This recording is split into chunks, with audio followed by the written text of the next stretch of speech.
Okay, so my name is Nick Linford. I'm the editor of a publication called FE Week. It's a specialist, what we call a trade publication, and I employ 4 full-time professional journalists that are qualified. And obviously part of my role managing a newspaper like that is to look for the best possible staff.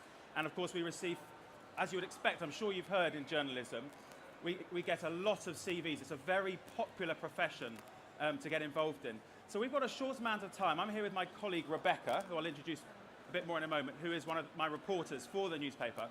I'm briefly, but very briefly, going to tell you about FE Week, just so you know where we're coming from and the sort of journalism that we do. Of course, when you talk about journalism, it could involve news reporting, sport reporting, and many people become journalists and go on and do other things, as I'm sure you know. But I'm going to work on the basis that I'm talking to the young people here, if that's okay with the mums and dads.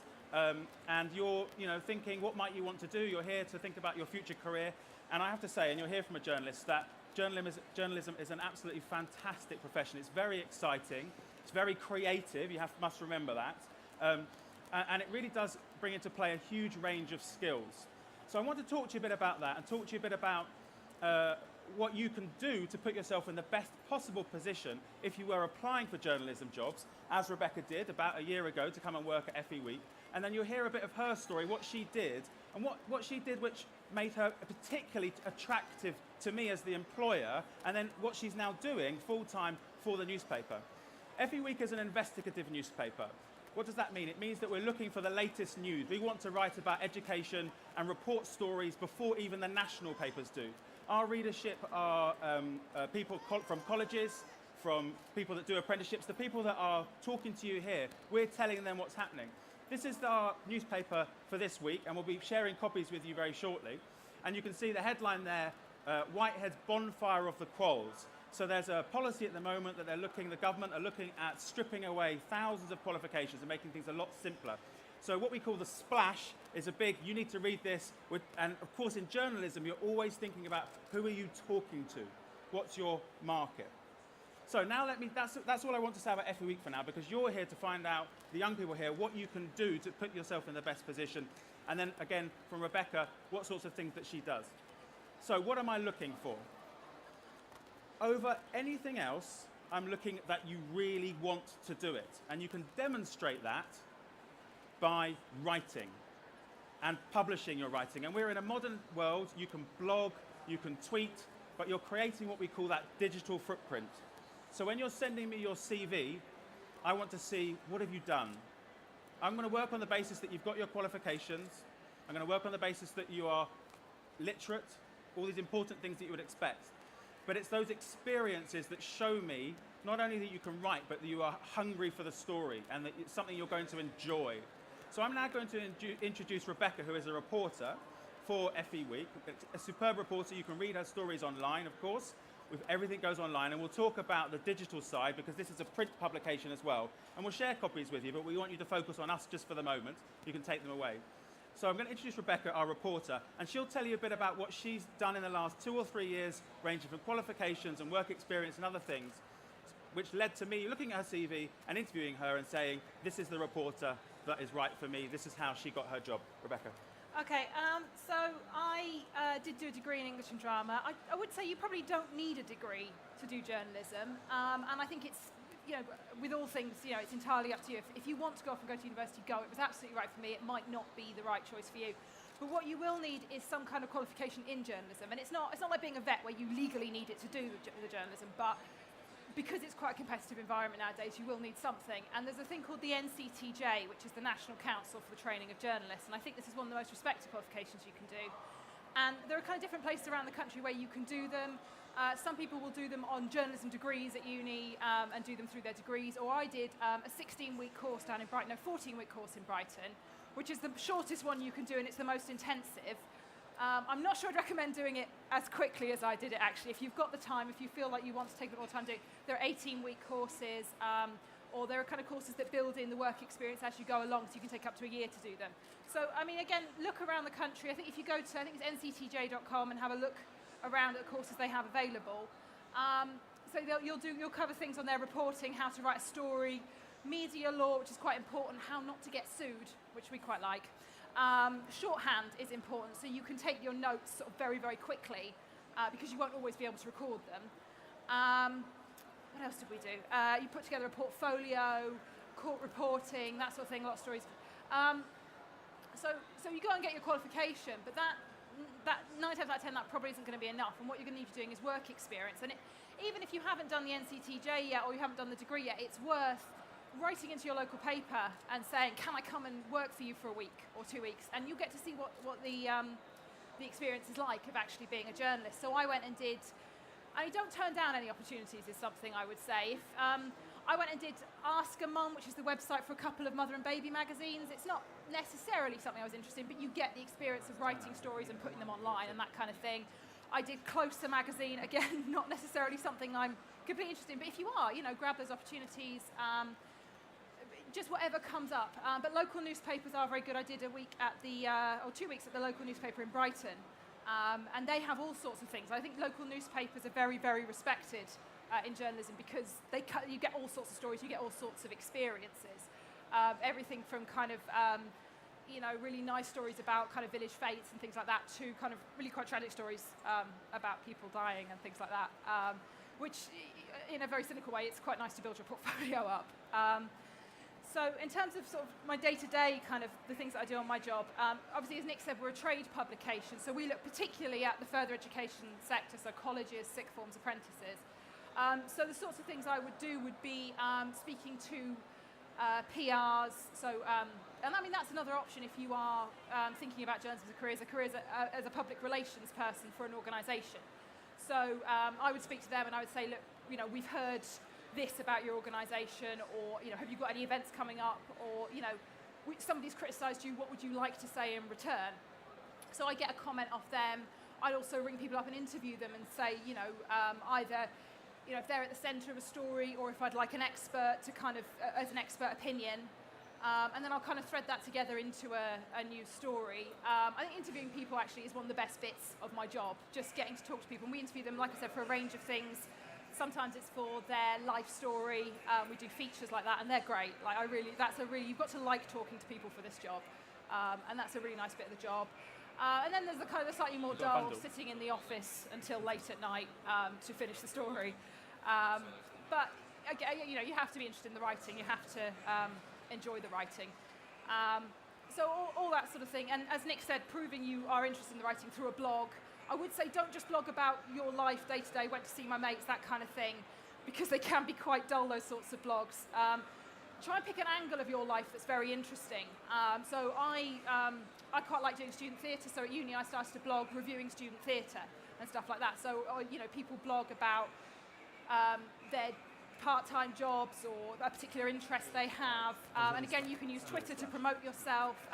I think people will tell you that social media will cure everything and will get you a job instantly. It's probably not true, but it's quite good in terms of getting yourself out there, getting people listening to you. So follow people you're interested in, get involved in conversations online, retweet articles that interest you, because an employer looking at that will go, they've been reading, and you can prove that you've been reading things and you have an opinion on things and you're informed. So particularly pick an area that you're interested in and just focus on that, as well as kind of news stories. I'd say watch the news, read the news, listen to the news. And that's not to say you have to spend your entire day just glued to newspapers, but do try and have an idea of what's going on in the world, who's in the cabinet, all that sort of thing is useful. And kind of you come across a very informed, alert individual, I think. I think from the most practical perspective as an employer, and I'm sort of talking to the parents here as much as the young people who are wondering perhaps what they might want to do. In journalism will come as no surprise, it's an incredibly competitive profession. And I'm sure many of you are familiar that in some areas, print journalism in particular, although we're quite fortunate that we're a growing business, print journalism and people, is there going to be newspapers in the future? What's that going to mean for journalists if it's online, etc.? In that kind of environment, you need to stand out. And the way you stand out, and I think particularly in journalism, is your initiative. And showing that when you're thinking about writing and what you want to write about, that you're coming at it from an angle that no one else has thought of. And the best way you can do that is be passionate about something. Yeah? And then you'll really get into it in a way that someone else wouldn't have even thought to do that. And you'll get particularly knowledgeable about something. And like in any profession, if you're very knowledgeable about something, you know, more so than other people, you become valuable, you stand out. So let's say you have a particular interest in music. I'm sure many of you do. And there may even be a particular band that you're interested in. Yeah? then think about, well, maybe I can write something and I will send that into the local newspaper, see what they think. If you get a little break like that, strike a bit of luck, be at the right place at the right time, you're going to see a band anyway, take your camera with you, get some of your own shots, yeah? You might get lucky, picture, few words, send it in. They might not publish it, but if they did, that's on the CV. That's the thing I'm going to notice. What I'm going to notice is that you've thought about it and you've really come at it from a particular perspective that is, this is what I want to do. And you won't be the polished article, of course you won't. But the employer is looking to support you. And many newspapers, which we are, but magazines, online and so on, they'll have schemes. So they'll have schemes where you can work and also get a qualification. But they're looking for that spark. They're looking for you to show, as I say, that you have a particular interest in the thing. And that's what we saw in Rebecca. She was passionate about what she did, and she came across that way. And it's a general thing, but I think it's important that you understand that you know your audience as well. So when you're speaking to an employer, you're thinking about submitting articles and so on, you're thinking about who you're writing to.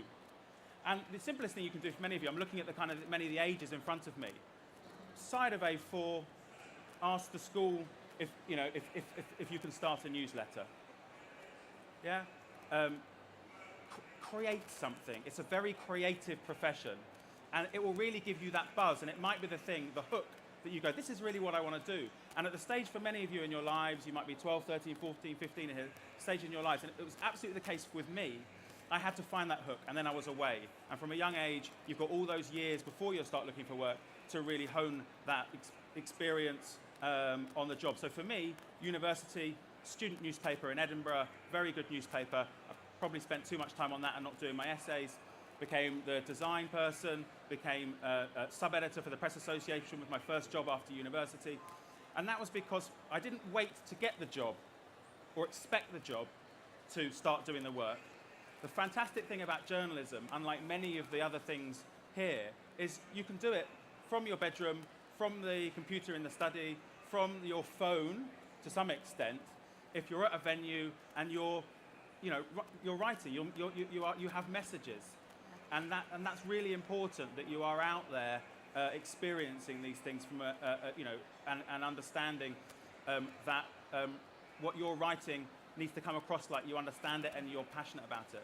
And I would say, actually, that's one kind of advantage that perhaps our sort of like younger generation does have. I'm going to include myself in that, I've decided. But it does have over perhaps the two of the senior editors where at FE Week, Paul and Chris, they're much more experienced than me in terms of journalism. They've both worked at local newspapers for decades. But the thing I have is that I understand how to use Twitter, and I understand how to use YouTube and the technology and stuff. And you can exploit that. And I'm not saying that clearly nobody over the age of 30 can use Twitter, because obviously Nick uses it. Oh, I'm playing with fire here. But like a lot of people do use it. But you've got that advantage in that it is something that is much more accessible to you at a much younger age. So you can start honing your digital footprint, and you can start getting a following on Twitter much earlier, and have that advantage there that it just is second nature to a lot of us, which is really helpful. And there are websites. I was going to say weekendnotes.com. It's a website that does, they look for reviews around cities, and you can just sign up to that, or you send them a couple of pieces of your writing and you can start writing them. And they do pay, they don't pay very much, but it's a good way of getting your work published. So weekendnotes.com is one I would look at in terms of getting your stuff written. And wherever you live, there will be a local website, there will be a local newspaper. Yeah, even if it's a parish newsletter run by the church or Absolutely. something like that. What we're looking for on CVs and what you should be wanting to experience is that you've given it, have a go. You've actually given it a go. As I say, I'm working on the assumption you all already know how important English is. Maths is absolutely important as well these days. If you want to write about statistics, if you want to, just in life, isn't it? You want to go shopping, you need to be good at maths. We're work on the basis that, at many of your ages now, don't you, that English is, a given in journalism. And your skill at writing can be honed, but you really do need to be on top of that. But that's what I'm thinking. Passion is what you need to express. So now at many of your ages, find that hook, whether it be music, as I say, whether it be politics, a particular political party. Maybe you can do some blogging for them if you actually feel passionate from a particular left, right, or middle standpoint. Just finding the hook from a young age. And I certainly found at university and even at school doing the newsletters. And if your school doesn't do a newsletter, say, come on, why aren't we doing a newsletter? I'll write it. I'll gather 4 or 5 of us. I'll assign, you've all seen, I'm sure, The Apprentice, where you assign who's going to be the photographer. You get together a team. Who's going to be the designer? Who's going to be the writer? One of you, preferably, I'm sure you all here will put your hand up and want to be the editor, because of course it's ultimately the best job, because you get to make all the decisions. So it's a fantastic profession, and I really would encourage you to do it. But the important thing to remember is how competitive it is, and never give up. But remember that we're looking, as the people hiring, we're looking for that hook. Are there any questions that you might have of us about journalism? Because we're coming from it from a very news perspective. There might be a certain type of reporting that you have in mind. Rebecca mentioned the NCTJs, which are it's essentially the professional body that many news outlets will expect that you've been through. And they'll teach you how to do shorthand. It's a whole new world of fun, but it means you can write very, very fast what everyone's saying, and no one else can read it, which is quite fun. It looks like a Cyrillic. Has anyone seen what shorthand looks like? Squiggles and dots and things. So that means that when Rebecca's out and about, she can, as the person speaking it, she can note it all down as a record. It's done, and not have to say, "Can you just stop? Can you just stop?" No one wants to have to do that. So that's a really great skill to have in journalism, and again, we'll set you aside from those that haven't put in the time and the energy to learn something like that. And many people, particularly Rebecca, who managed to get up to about, I think it was about 100 words in 100 words a minute. Up to 100 words a minute. You try even typing 100 words a minute. I mean, it's a nice little test when you get home. See how many words you can write in a minute. Do it with your mum and your dad. Just literally write a sentence down, read it off the paper. You probably get up to about 20, 30 if you're lucky doing it normally. Yeah, probably. Don't let that put you off, though, at all, because it's daunting when you first look at it, but it's one of those things that it just builds up, and it does make sense to you. So don't think, oh, God, I can't do that because I couldn't learn shorthand. Like, you can learn shorthand. It doesn't take long. I did it in 14 weeks, but I wouldn't recommend it. If you can take longer, take longer. Any questions from yourselves? Definitely take away the technology perspective. These days, often you'll be writing, but you'll also be putting them online as well. There often isn't. We have a very good designer, but often with the web-based information, you're actually going into the internet, putting your story online. Yeah. Someone else is then what we call subbing it, so checking it that it's based on the correct style. And that is a career option as well in terms of journalism. They would come under the bracket of journalism as sub-editors. So they're the people that will check the grammar, spelling, punctuation, but also the facts and are you sure that's right, or is that actually what you meant to say there, and that sort of thing. And you don't have to be a complete grammar Nazi to do that. You can do it if you've just got a sort of interest in English, and it will just develop, and it's about asking questions. And that is, I'd certainly go through the NCTJ with that, but that's also an option that I think a lot of people... So this is your opportunity. You've got a few minutes. You're interviewing us now. We've got a roving mic. You've got one question to get it on the front page. You talk about the importance of English. At what level do you need to have English? You do need a very high level of written English. GCSE or A level? Yes, oh, absolutely. Yeah, absolutely. I mean, the point about English is, you can study to pass an exam. That's one thing. And if and you don't need to learn about Chaucer and all that necessarily. But your writing skills, so your spelling, your grammar. I mean, Rebecca will tell you a bit about the importance of English. Yeah, I mean, I think having the qualifications isn't going to be as important as how you come across in the written word and how you come across in interview. I mean, that's at least the GCSE and A to C GCSE. If you're at the point of doing your A-levels and you are thinking, what should I do? I would recommend either English language or English literature, depending on your level. And I talk to your teachers definitely, but I would recommend one or the other. I mean, the benefit of doing the A-level in English, either of those, language or literature, the benefit is that you're going to be practicing, even if for granted you're going to be learning those skills, but you're also practicing them as part of studying for that qualification. Yeah. And you're going to be getting the teacher or the lecturer helping you develop your skills doing it. So it would be unusual, unless you came to journalism later in life, if you're thinking as a young person now of going that way, it would be unusual not to choose that as a study option. Yeah. So I definitely would recommend it. But you need to be passionate about it. I mean, there's no point studying for a qualification and then, by the second year, you want to do something else. You've lost a year. So, and I think the way that you get passionate while studying for qualification is that you make it practical. So you're writing for the qualification about things you're interested in. preferably. But I mean, also I would say, like, when you start the NCTJ or whatever journalism qualification you do, you don't need to be writing perfect news stories at that point, No. because obviously you wouldn't bother learning. Like, I had a master's in English. Quite a few other people that I was training with had masters or degrees in English, and all of us in our first reporting lesson were like, "Oh my God, I can't write."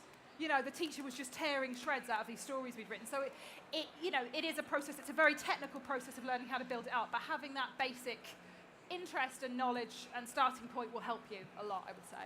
And I think it's what's one of the wonderful things about, in my view, about journalism is it's a mix of so many skills. So you can have the best English in the world, but if you can't communicate, if you can't paint a picture, if you can't talk to individuals on a face-to-face basis, and get them to open up and talk to you, then what you write, no one's going to want to read, even if it's perfectly spelt and the words are in the right order, and the person who's the sub-editor says, well, it's written fine, but it wasn't what we asked for. It doesn't bring the story to life.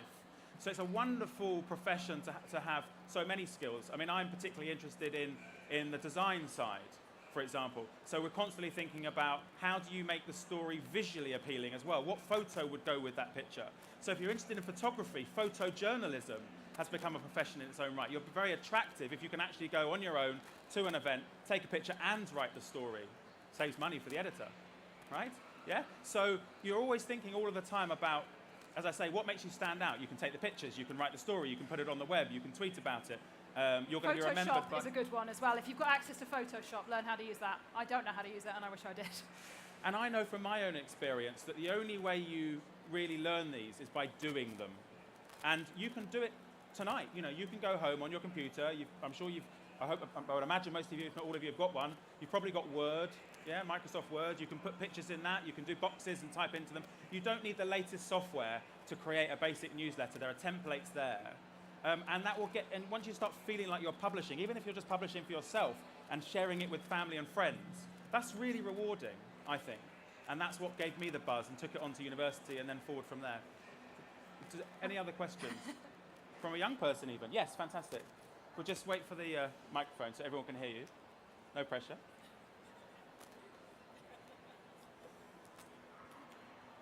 Are there any other courses that you recommend you would do? Okay, so the question, if you didn't catch that, was about what sort of courses would you recommend? So we've talked about the standard. GCSE English is an obvious one. A-level is the same sort of thing as obvious. And then you've got the professional qualification typically, which is the NCTJ. There's the NCTJ. I mean, there's also, you can do journalism as a degree as well if you want to do that. You don't have to. But yeah, you can do that, or you can do another degree and do it as a master's as well. The NCTJ, so I don't know if I gave the impression it was only the one in Brighton. They are all over the country. They're dotted around. They'll be at various colleges. There'll be different lengths. You might be able to do it through a newspaper if you're lucky. I don't know how many of them do that anymore, so just straight through the newspaper. I think it's changed a bit. But the NCTJ is the one I would recommend in terms of it being the recognised qualification. It's one that editors will look for. The degree, if you've got a journalism degree, that might well help. But make sure you're kind of getting those skills, because I have heard some people complain that the degrees don't necessarily have all the skills there. But I mean, if I was starting out, let's say, I don't know your age, apologies, but let's say I was starting out and thinking, okay, from GCSE onwards, so I knew that early on, this was what I wanted to do. I'd be thinking about what options my school or college can offer me around, okay, I'll do a photography GCSE.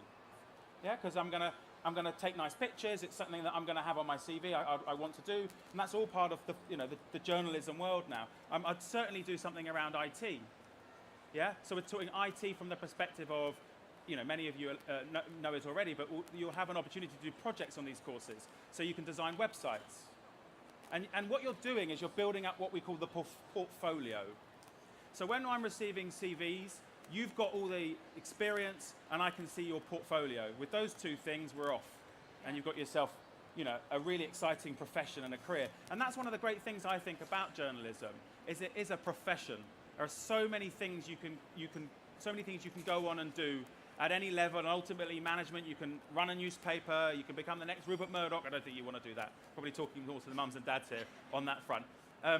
But it's exciting. I mean, yesterday I was interviewing and taking pictures with Rebecca, Nick Clegg, maybe for some of you in the here, you'll know he's the Deputy Prime Minister. If you're interested in politics, that's quite an exciting thing to do. Next week you might be interviewing over at the LG Arena what's the latest band? One Direction. We had this conversation earlier. Sorry.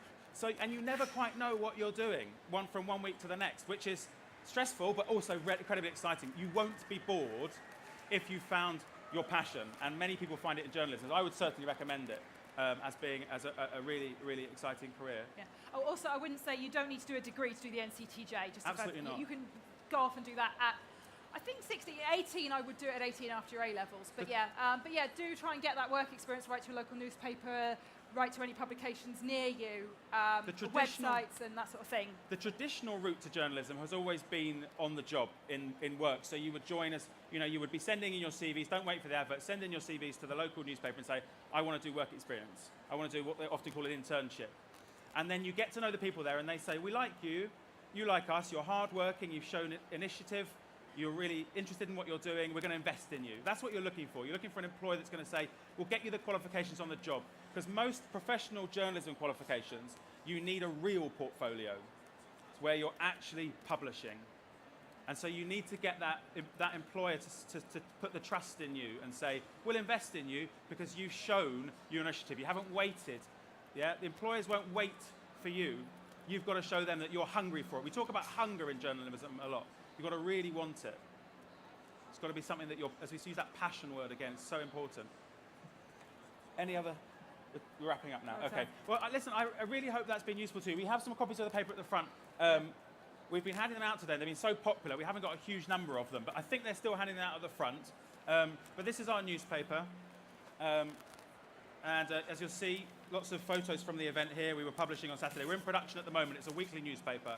And this is ultimately, for many people in news, where they want to end up. Written word on the page.